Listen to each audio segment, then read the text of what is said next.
a top-secret military facility located 60 miles southeast of the former Stalingrad and 500 miles south of Moscow. Built under the personal direction of Joseph Stalin, it is Russia's oldest and largest military facility. Its activities over the past 60 years have fueled controversy over what really goes on behind these walls. Kapustin Yar, or Vladimirovka, as initially it was called. It was, and it still is the first Russian space range. I'm Vladimir Semenov, and I was with KGB for 26 years. Kapustin Yar, everything was top secret. It was nothing there not secret. I am Sergei Khrushchev's son and former Prime Minister of Soviet Union, Nikita Khrushchev. Less than a year after the Roswell crash made headlines around the world, many believe that this Russian base may have experienced a landmark UFO encounter and crash of its own. June 19th, 1948, early evening. According to reports, Kapustin Yar's air traffic controller sees a strange object appear on his radar screen. At the exact same moment, a MiG pilot about 10 kilometers downrange from the base sees a large silver cigar-shaped UFO directly in front of him. He radios back to the base that he's being blinded by a bright light. A Russian pilot encountered a UFO in 1948 and tried to attack it with extremely unfortunate results for both. The pilot was blinded by rays of light emanating from the UFO. It is believed that under direct orders from Soviet Air Force Commander-in-Chief Zyugarov, the pilot engaged the UFO for almost 3 minutes before launching a missile that was finally able to bring the object down.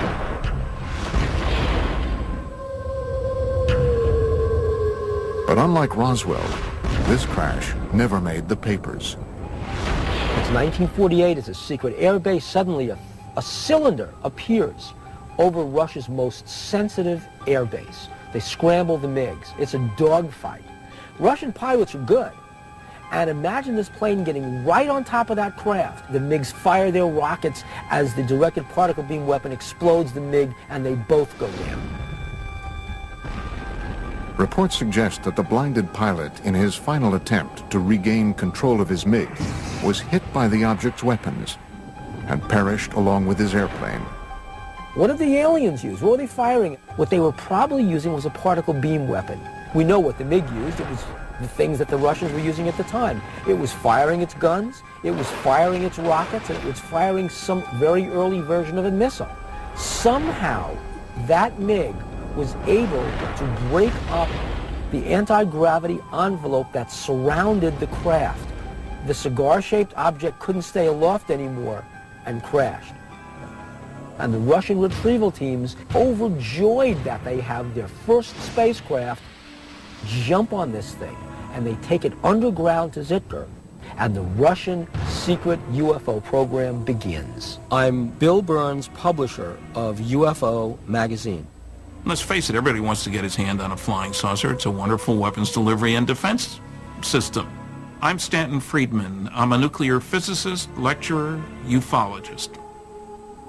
This 1948 crash is one of many strange events that has turned Kapustin Yar into an even more mystifying version of America's Roswell and Area 51. The Soviets had to get their hands on what we had. We had the Roswell crash. We really had a storehouse of technology that we developed in the early 1960s out of Roswell. The Russians didn't have that.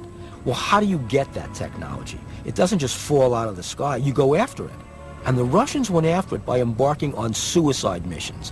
Anything they could do to get their MiG pilots to shoot down an extraterrestrial spacecraft was fair game. From the time it was constructed in the early 1940s, Kapustin Yar was cloaked in secrecy. It is a place where it is said the Soviet Union's top researchers, scientists, and military specialists were sent to develop highly classified Cold War technology and weaponry. I know everything because I spent months and years in the Kapustin Yar working there testing our cruise missiles that we designed for the Soviet submarine to sink American aircraft carriers. Kapustin Yar was on a very short list of facilities that the U.S. intelligence wanted to get imagery of. There basically there's three things going on there. They're testing surface-to-air missiles, they're testing surface-to-surface ballistic missiles, and they're also testing air-launched missiles, cruise missiles. All three are going on at the same place, and so it's of high interest to U.S. intelligence. In fact, the building of the base was so secretive that when a small town nearby was deemed by the Soviet military to be too close for comfort, its residents were evacuated, and it was simply eliminated. The name of the town? Zitkur. Zitkur is a small town just a few miles downrange of the Kapustin Yar test complex, and basically probably what happened was the Russians decided that due to people seeing what was being tested, it would be better to just close that town off.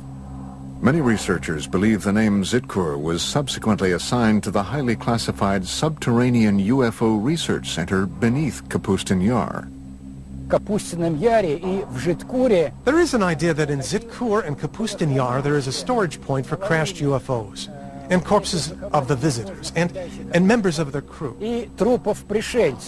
Zitkur is analogous to what Area 51 is to Nellis Air Force Base and Groom Lake in Nevada. Different countries have various places where they take their UFO technology. And what they do with it is they try to break it down. They see what it is and how can we reverse engineer this. But long before the 1948 crash, the area around Kapustin Yar and the skies over Russia have been home to many other well-documented and eerie encounters with UFOs. Some date back to a time before what we know as Russia even existed. Russia is a huge land. UFOs have been sighted over its territories for, I would say, thousands of years. I am Paul Stonehill, co-author of UFO USSR. One, which is quite famous, was sighted back about 950 AC by an international traveler of the time, Ibn Fadlan. He and his co-travelers were able to see strange sightings in the sky that scared them immensely. But the local people would laugh at them and say, we see it quite often. Aerial battles, beings fighting each other, strange aircraft, something that's similar to a Star Wars battle scene from a modern movie. Amazing stuff. Legend has it that the spectacular aerial battles that played out in the skies gave the Arab warriors strength and courage to defeat their enemies during the next day's fight. In the 17th century, Russia experienced a rash of UFO sightings. These objects were described by many who witnessed them as comet-shaped balls of fire. The most famous one would be the Rob Ozero incident, when a very unusual, huge fiery disc arrived in the area of a northern Russian lake. One eyewitness submitted the following account. On this, the 15th day of August in the year 1663, a great crash sounded out from the heavens. Around the stroke of midday, there descended upon Robo Zero a great ball of fire from the clearest of skies. In front of the fire, there were two fiery beams. It went from south to the west and was about 500 meters away when it vanished. But once again it returned, staying over Robo Zero for 1 hour and a half, filling all those who saw it with a great dread. This documented account goes on to detail fishermen scalded by the burning lake, along with glowing fish that flung themselves onto the ground to escape the looming fireball. Stories, like what they saw over Robo Zero, were common in pre-revolutionary Russia and outside of Russia in Europe.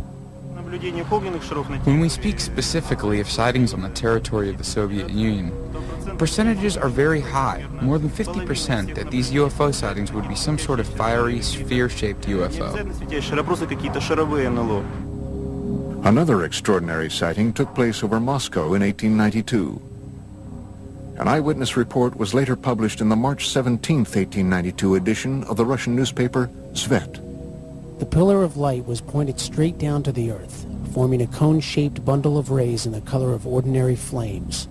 The brightness was considerable and can sometimes be compared to the brightness of an electrical street lamp. The point from which the rays originated didn't move during the whole time, and the rays were visible for 20 to 25 minutes. While enormous fireballs have been sighted over Russia for centuries, there have been none bigger or more devastating than the event that leveled the Siberian forest of Tunguska in 1908.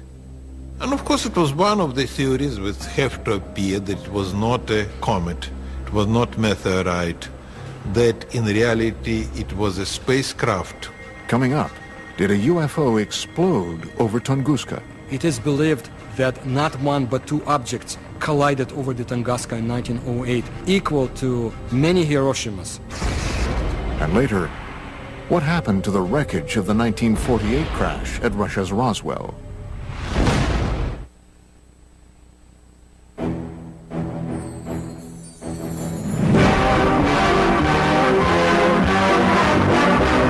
Hurtling through the solar system, a speck of cosmic dust strikes the Earth. Commonly, these meteors are vaporized by friction in the atmosphere. This is part of the story of one that wasn't. A meteor that landed in 1908 in Siberia with the destructive force of a cannonball. June 30th, 1908, approximately 7 a.m.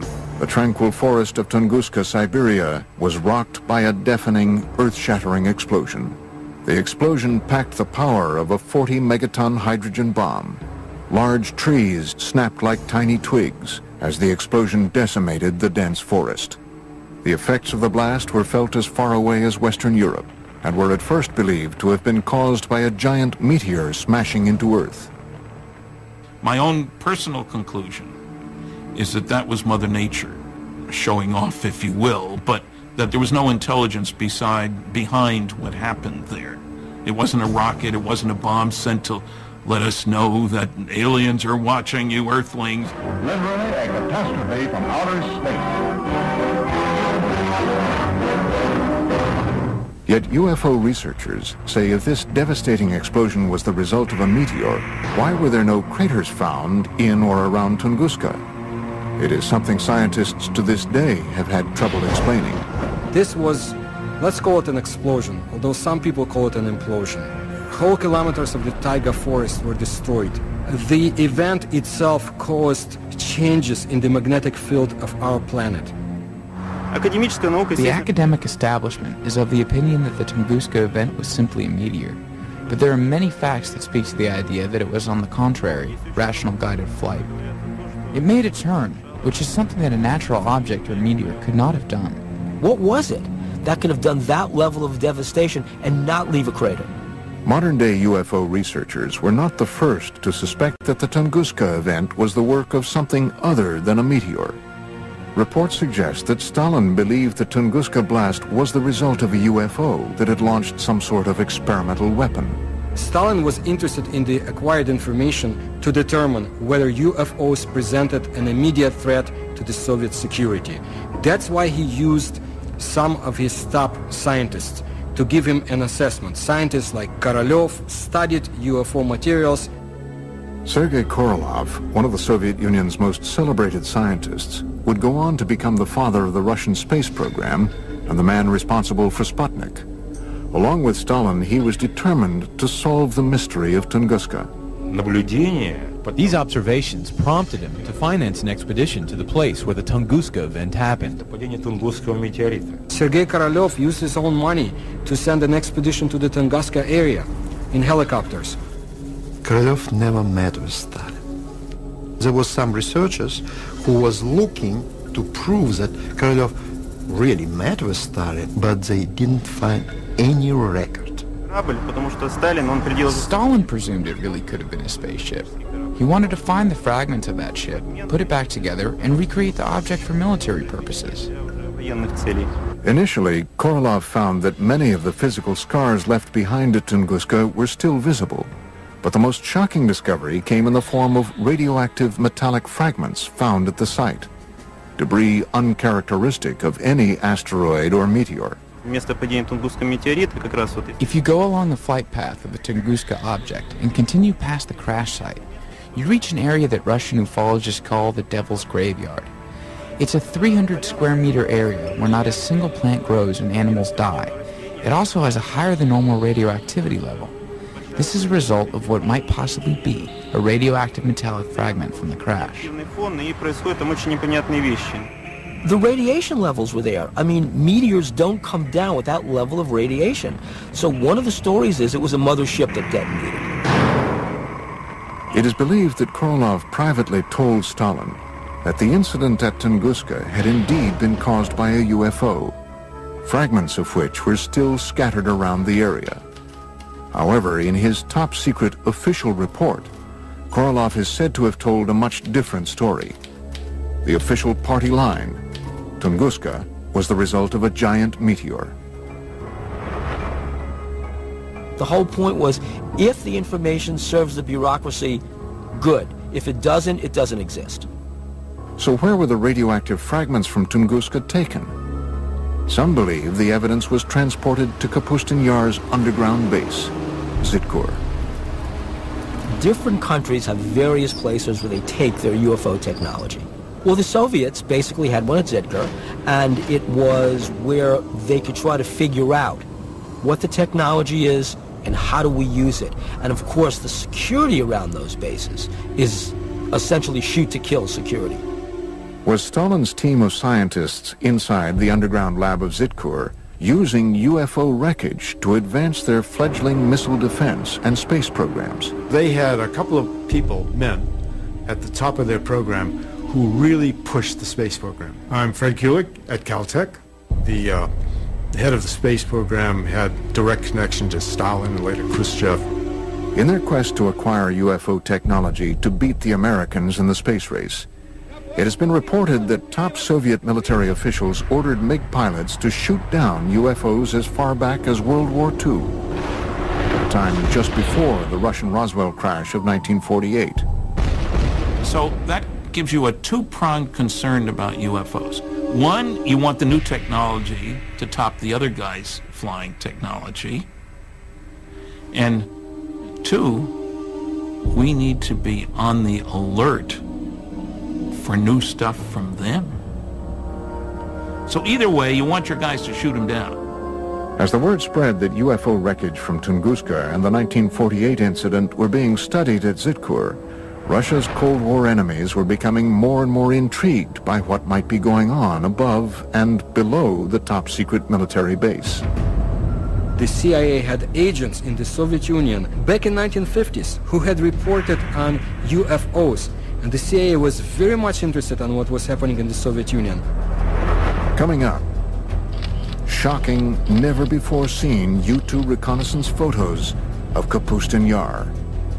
And later, an underground tour of Zitkur, revealing for the first time ever the base within the base at the center of Russia's Roswell.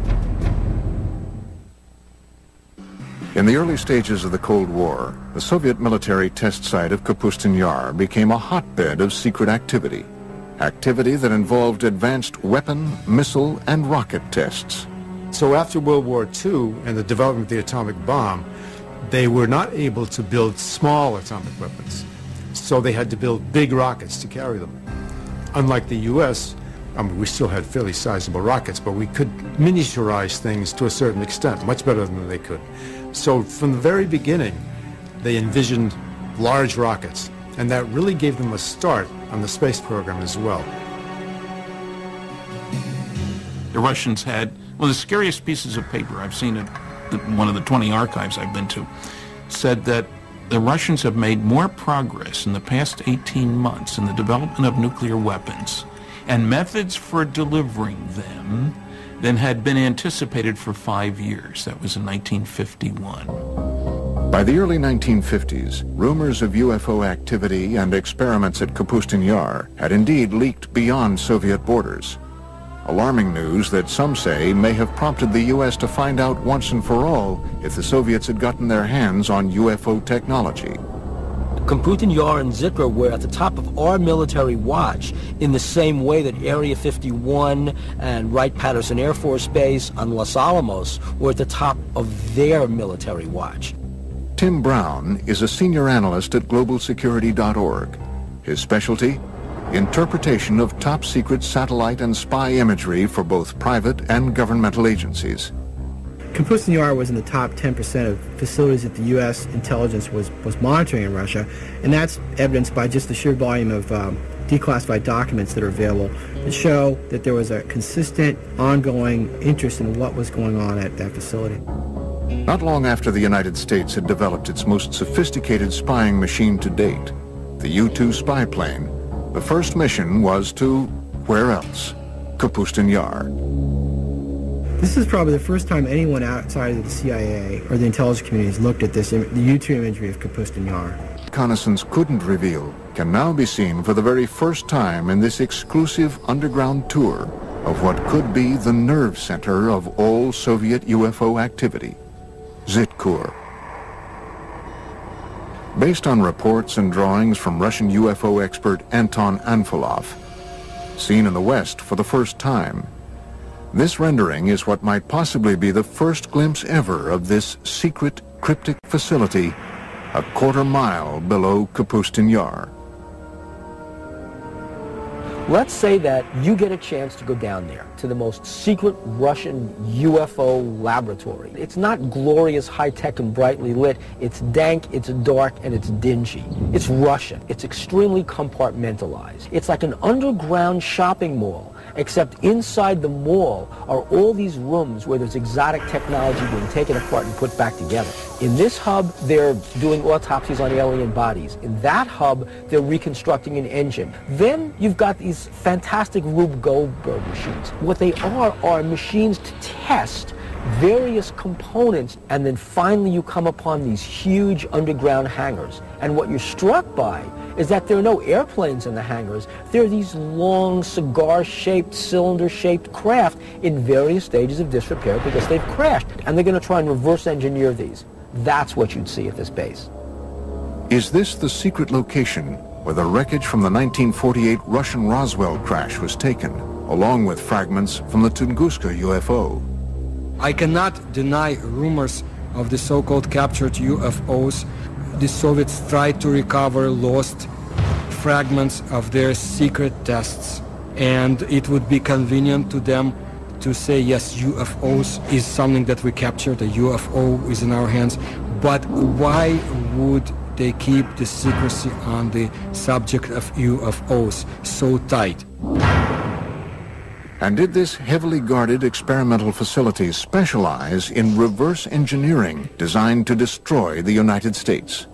If Kapustin Yar is where you're doing your advanced development work, rocketry, aircraft, weaponry, laser weapons, all this kind of stuff, where you need high security and a good setting for your scientists and major computer facilities, then you'd expect that that's where they'd be doing their UFO, advanced UFO research, not UFOs 101. UFOs 404. It's just natural to do that. And of course you'd have underground bases.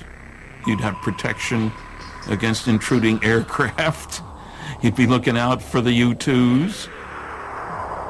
Another mysterious aspect of Kapustin Yar are the many strange patterns on the ground. Did Stalin and Korolev strategically arrange these patterns to attract UFOs to the base? Some researchers believe the Russians may have borrowed this idea from ancient civilizations, whose pyramids are said to have been constructed in geometric shapes and patterns designed to attract inhabitants from other worlds. Looking at Kapustin Yar from there, there's a lot of facilities, markings, patterns that might, to the untrained eye, look like they're from another planet or not of this Earth. They might look like something that you'd see in South America with the Mayan cultures or maybe crop circles. Between the reported UFO crashes and the ultra-top-secret research, how did the Soviets flaunt their advances at Kapustin Yar? Now there was a new date for Russian youngsters to remember. October 4, 1957, when Sputnik, the first Earth satellite, was launched. October 4th, 1957. The Soviet Union's space program successfully launches the world's first artificial satellite into orbit. In the history of the Earth, no other event had captured the imagination of so many people as this first step into space. 4 years later, the Russians once again beat the Americans by launching Yuri Gagarin into space in the first manned flight to orbit the Earth. Two feats that put the Soviet Union way out in front in the ultra-competitive space race.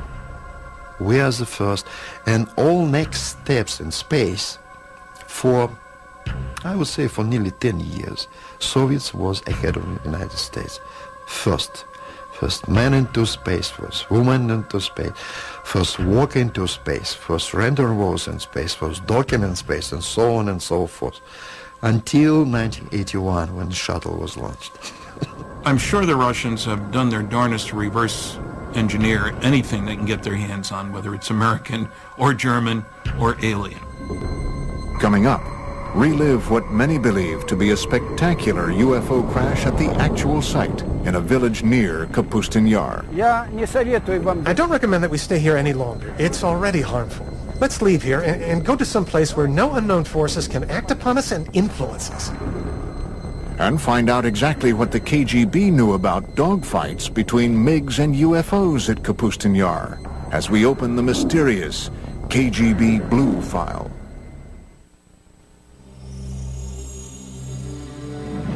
Russia's foremost authority on UFOs is a man so legendary and popular around the country that he is known only by his last name, Azhaja. On this spot of the UFO landing, an American group is filming for the first time. He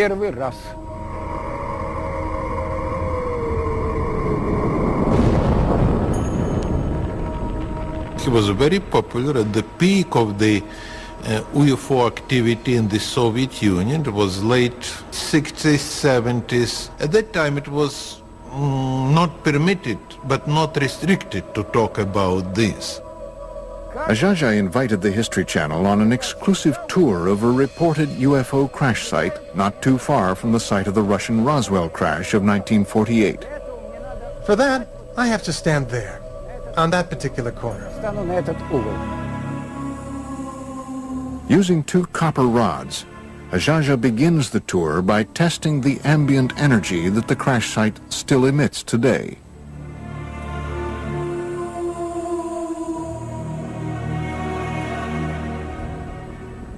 There it is, a negative sign right there. Down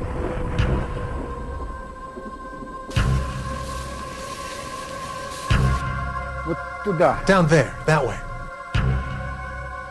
So here, in this spot, occurred the crash landing of a flying saucer.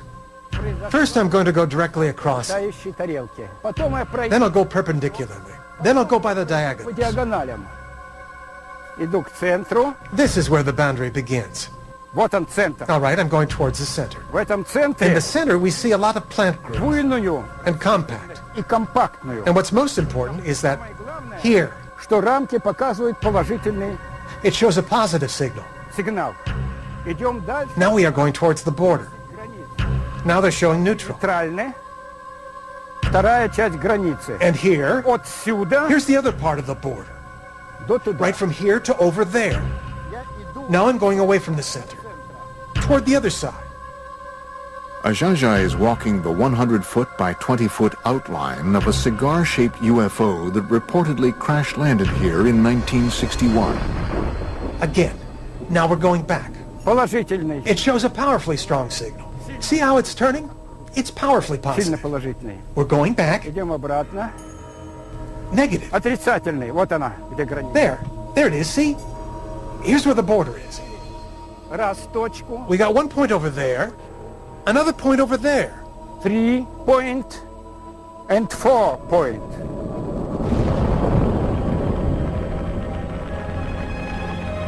Animals avoid this place. They go around it.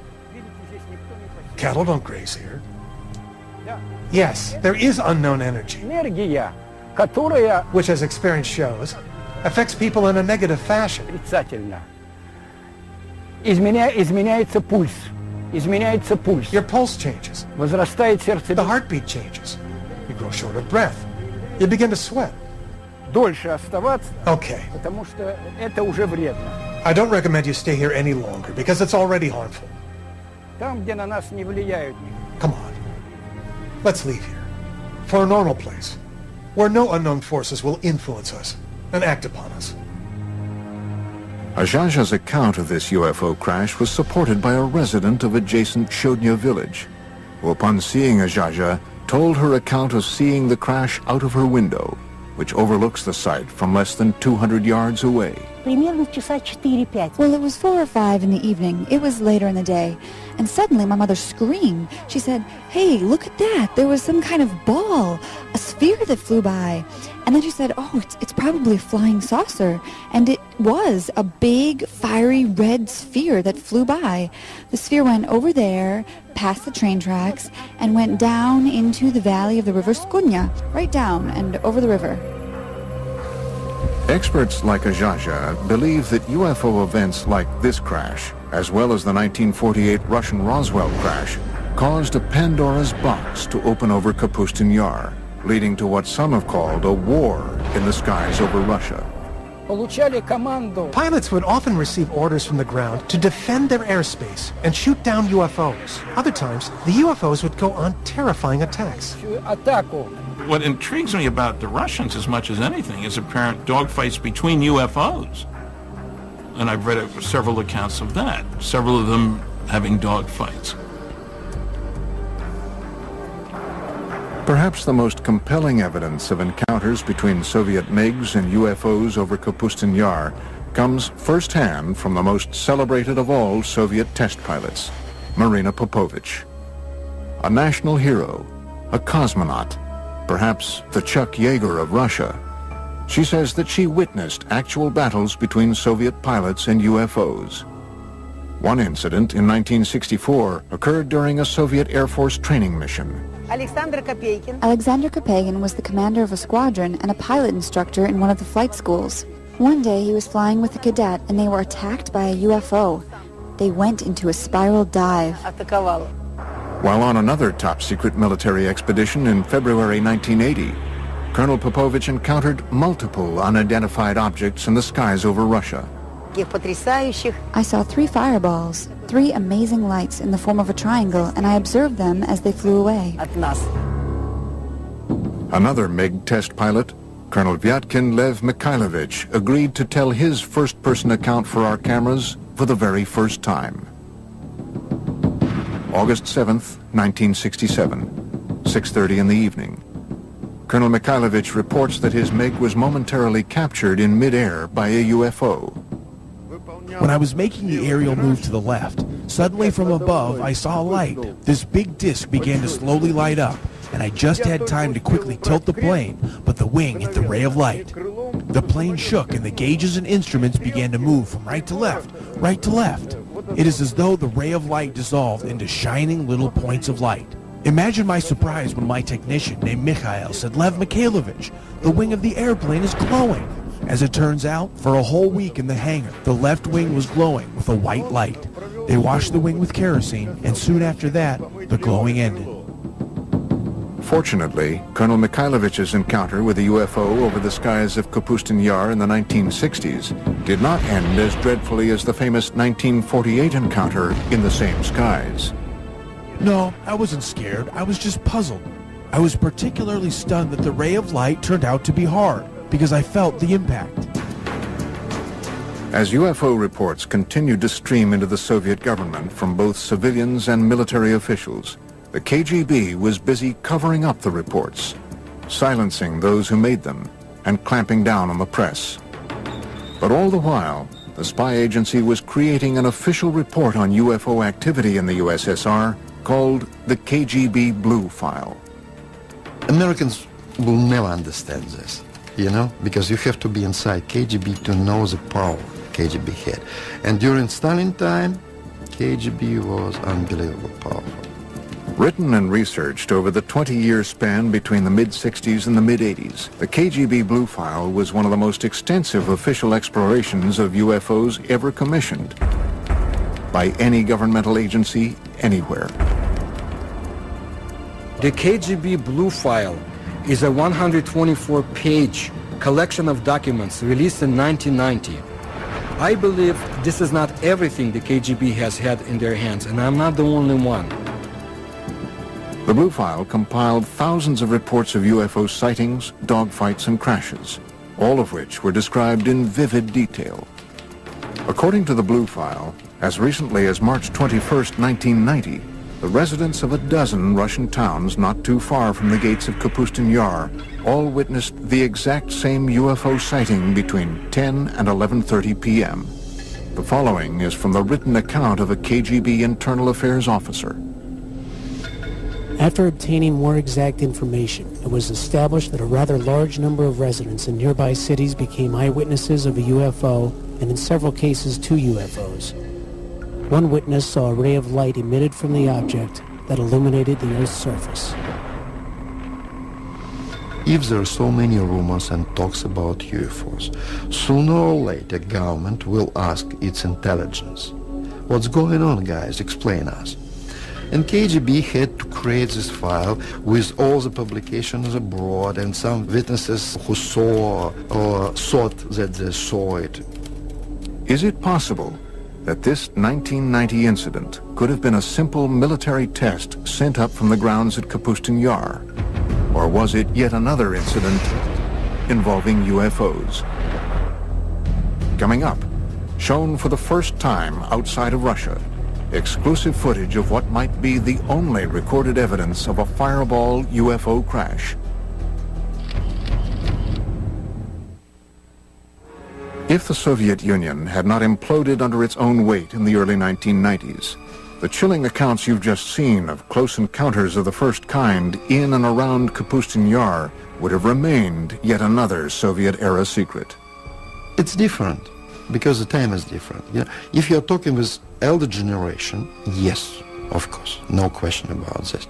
But nowadays, absolutely different. You know, younger generation now, they are living in another society and they have much more freedom. This new freedom in Russia helped the producers of this program acquire, through official channels, this Soviet military footage you are about to see.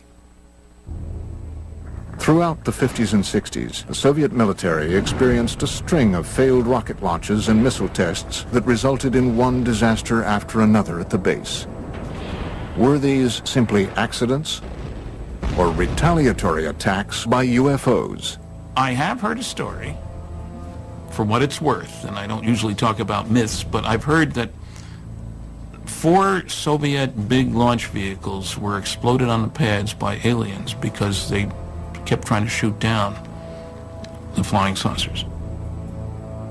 Hidden from view for 45 years, a Soviet military cameraman captured the after effects of what appear to be 2 fireball-shaped UFOs that reportedly crashed early on June 3, 1960. From what we can determine, not a single person outside of the Soviet military and KGB has ever seen this footage. 3 Red Army firemen are seen running from this massive fireball, which, according to reports, continued to expand, causing other massive explosions in the area for over an hour. One of the fireball-shaped UFOs was believed to have destroyed 3 Soviet rockets on their launch pads, while the other targeted and destroyed a rocket fuel depot, all just yards from the Zitkur underground UFO research facility. The charred remains of the 2 reported UFOs seen here were quickly sent across the base to Zitkur. Try and imagine Earth as an undeveloped colony. And just like the United States and the Soviet Union fought wars over other areas, political wars over other areas, imagine the aliens want our resources. And they're fighting over Earth the same way the U.S. and the Soviet Union had conflicts over other areas after World War II. How could all of these shocking events have been held back from the public for so many years? The Stalin's time and early post-Stalin times, everything was restricted. So you was not allowed to talk about this. In Stalin time, they will simply send you to the prison. Could all of these UFO accounts and the trail of freshly unearthed evidence of UFOs be attributed to logical explanation? Or is it possible that strange things really do happen in Russia? A reporter for one of America's largest newspapers says yes. In May 2005, reports reached the Moscow bureau of the Los Angeles Times that a lake about 3 hours away from Moscow had simply vanished. We went up there because we heard that it had just disappeared, and I said, you know, I'm not going after this story. A lake does not just disappear. Kim Murphy visited the site a few days later. Her account was published on the front page of the newspaper on May 27, 2005. We got up there and just found this huge hole in the ground. The only eyewitness, as far as we know, who actually saw what happened, described going down to the lake where he says there's this swirling of water that looks like water going down a toilet bowl, just, you know, in a raging circle, just tumultuous. And it's going and it's going and it's going, and pretty soon it's gone. From disappearing lakes, to fireballs seen in the sky, to reported attacks by cigar-shaped UFOs, Russia continues to be a land of incredible mystery. And as top-secret work continues to this day at Kapustin Yar and Zitkur, the base remains a potent lightning rod for UFO activity. According to one researcher, Kapustin Yar was the site of a crash in 1989, and even more recently, the debris of a 1997 crash in Poland was taken to Kapustin Yar for analysis.